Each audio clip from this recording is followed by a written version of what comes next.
Is the jobs market strong right now, or is it falling apart? What about unemployment? Is it high or is it low? We keep on hearing all these stories about companies having tons of job openings, yet at the same time, we're hearing stories of people unable to get a job after applying for literally hundreds of positions. We are seeing two very different stories unfold about the jobs market right now. One story is being told by the official numbers and the mainstream media, and it paints a strong, rosy picture. But on the other hand, when you pull back the curtains and look at the story being told by the same set of numbers, just when you dive a little bit deeper, it's telling a very different story. So let's take a look at both of these stories that are being told about number one, job openings, number two, unemployment, number three, layoffs, and most importantly, payrolls. Let's start off with the tale of two job openings. We have fake job openings and replacement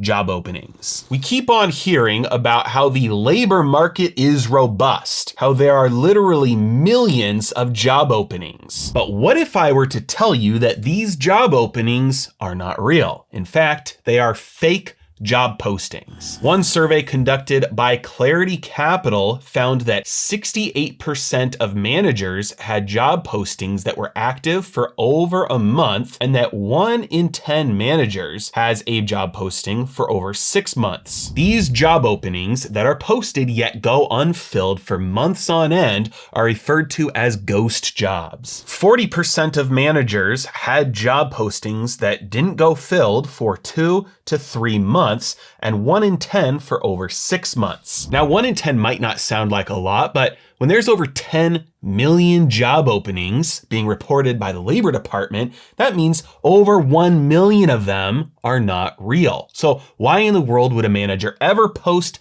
a job opening that they did not intend to fill? Because the same survey found that 1 out of 5 managers don't plan to fill the job despite the job being posted. And the reasons that managers gave for posting jobs despite no plan to fill them, at least not immediately, are kind of staggering. Some of the top reasons include keeping current employees motivated. This literally means managers are trying to bluff their way into scaring their employees to perform better. Or the reason that they're trying to give the impression that the company is growing. So literally just posting jobs that you have no intention of filling just to give the impression that your company is growing. Or the number 4 reason, the job was already filled, but they left the posting up anyway. They just couldn't be bothered to take it down, despite the fact that you have people who are spending time customizing their resumes, going through the application process, spending hours sometimes applying for your role,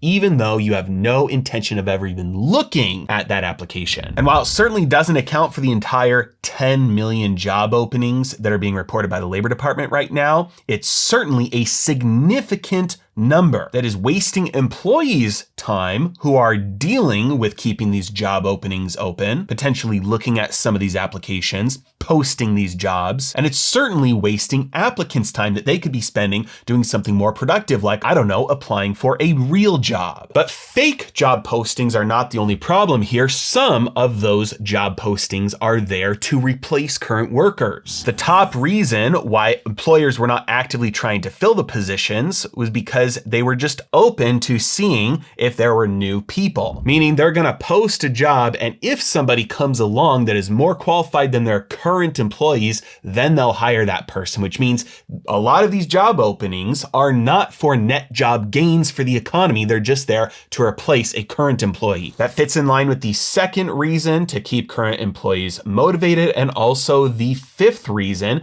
which is to have an active pool of applicants in case of turnover. So instead of actively replacing one of your current employees, if one of your employees decides to leave on their own, then you have a pool of candidates to draw on. Now, these replacement job openings are not as despicable as the fake job openings, but this certainly doesn't communicate strength about the economy when at least 1 in 10 job openings of those 10 million are fake job openings, and a certain number more are there just in case you need to replace a current employee. We have a significant number of job openings that are not there for net job gains in the economy. They're only there for replacement at best, and at worst, they're not even real. Real quick, a word from today's sponsor, OneGold. I've been using OneGold myself for quite some time now for very good reason. Simply put, it is not wise to have all of your eggs in one basket. Many seasoned precious metals investors use OneGold in addition to owning physical metal at home. All it takes is a burglar who comes when you're not home, or maybe it's a natural disaster that displaces you and then levels your home, and somebody else finds it in the wreckage before you do. It's certainly important to have some physical metal yourself, but all positions at OneGold are fully insured against theft, damage, and physical loss. And because of certain living conditions, not everybody has the ability to own physical gold on their own premises. Or maybe you simply just don't have the lump sum to be able to buy a full ounce or a full 10 ounces at a time, and you want to be able to slowly stack up before you request physical delivery. So for investors that like to dollar cost average or have inconvenient living situations, or are just people who travel frequently and are away from their home, OneGold will give you the peace of mind knowing that your metals are safe. You can choose where in the world you would like to store your metals, like in Switzerland, the United States, Canada, or the UK. For investors with a sizable position of metal, holding it all physically at home could be risking significant or complete loss and maybe even put your life in danger. And that's why I trust OneGold to solve this problem. And if you use the link and code in the description below, you'll get a small sign-up bonus as well. Now let's look at the tale of two unemployment rates. There are two different surveys that are used to determine what the unemployment rate is. One of them is called the Establishment Survey, and the other one is called the Household Survey. The Establishment Survey currently shows fantastic unemployment numbers. The Household Survey tells a different story. So which one do you think the mainstream and the administration uses? The current unemployment rate from the Establishment Survey is 3.4%. As you can see from this chart, it hasn't been this low since 1969. The Establishment Survey is taken by basically asking companies how many employees they have. So one obvious flaw in this is that if you go ask Taco Bell how many employees they have, and then you go ask In-N-Out how many employees they have, you're gonna get a cumulative job total of both of their sets of employees. But it's very possible, in fact, likely, that there is one person that is working at both of those locations, meaning that one person is counted as 2 employees, even though they just have 2 jobs. The Household Survey takes care of this by asking people if they are employed and how many jobs they have so that they can adjust for people who are working multiple jobs. As you might imagine, this is going to be a bigger issue for those low-income jobs, those low-skill jobs, especially the ones that are not full-time. Those are going to be easier for people to get multiple of those jobs, which is where the next tale of 2 stories comes in. The tale of 2 layoffs. In 2023, layoffs are up nearly 5-fold, but it is tech companies that are leading that charge. In fact, tech companies right now are on pace to eclipse 2001 with layoffs, which was the worst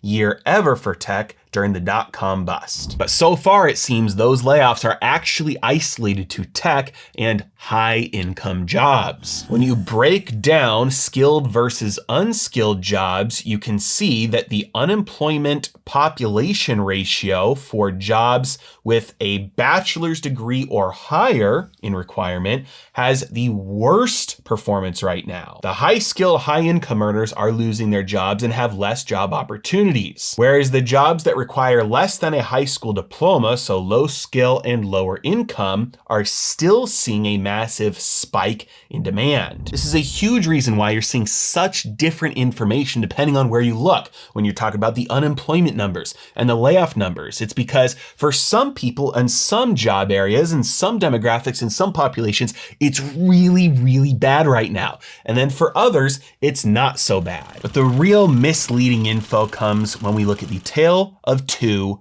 payrolls. Initial payrolls and then revised. In April of 2023, it was reported that the job growth totaled 236,000 in March, which was near expectations, even though the hiring pace was slowing. This is an example of the initial payroll numbers, showing robust job growth, which we've heard from the administration, we've been hearing from the Federal Reserve, and we're hearing it from the mainstream media. But what happens later on when this number gets revised? Well, if you dig into the data and you look at the reports that are released by the Bureau of Labor Statistics, you can see these revisions. The February numbers were revised down by 78,000 from 326,000 to 248,000. And for March, it was revised down by 71,000 from 236,000 to 165,000. Now, especially for March, this is extremely significant because the number that was initially reported was 236,000. That was versus the estimate of 238,000, which is mysteriously close to the expectation. And if the real number of 165,000 had been reported initially, this would have been viewed as a massive miss by the market. Not only that, but in March, the February numbers had been revised up to 326,000. So in April of 2023, not only did you have the March numbers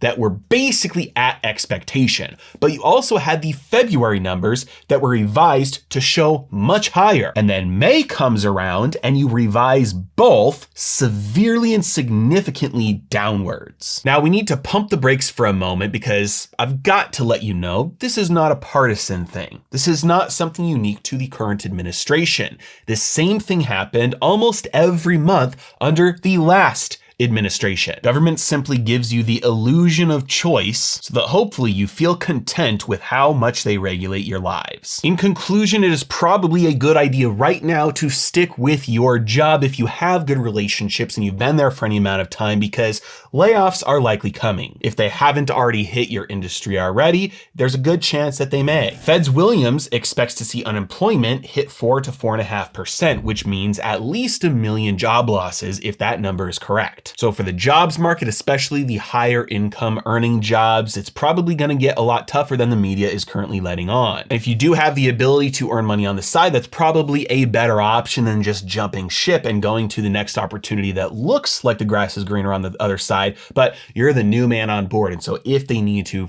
trim the fat, you might be the first one to go. As always, really appreciate you guys. Thanks so much for watching. Have a great day.